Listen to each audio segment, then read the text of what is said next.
निश्चित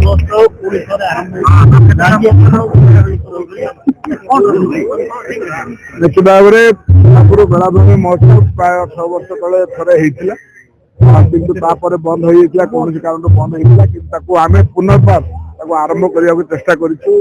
3 दिन आज आरंभ हम आज हूँ तार उद्घाटन दिवस यार मुख्य लक्ष्य है आम अंचल जो पर्यटन विकास करने आम अंचल जो कला संस्कृति लुचि रही परिस्फुट पता आने महोत्सव प्रयास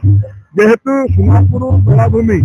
एक ब्लू फ्लैग जो मान्यता पाई जातीय स्तर में अंतर्जातीय स्तर में सर्वजन विदित करने पर्यटकों को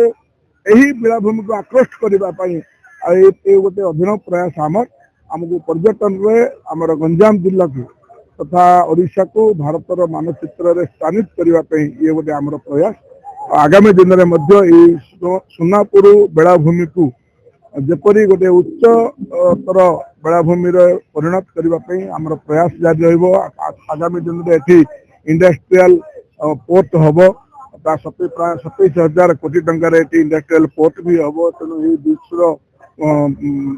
माने गाड़ीमा आगू आगू बढ़ुची तेणु निश्चित भाव में यही पर्यटन क्षेत्र में विकास जो द्वारा यही बेलाभूमि को जिते आकृष्ट करने जो प्रचेषा होती द्वारा पर्यटक मानकर आगमन हवा द्वारा यही लोकाल रे पेरिफेरी डेवलपमेंट हवा सहित लोक मानकर आर्थिक अभिवृद्धि घटव तेणु यही प्रकार जो बेलाभूमि महोत्सव महात्म्य है आम अंचल को पर्यटन विकास रे गुरुत्व दिया।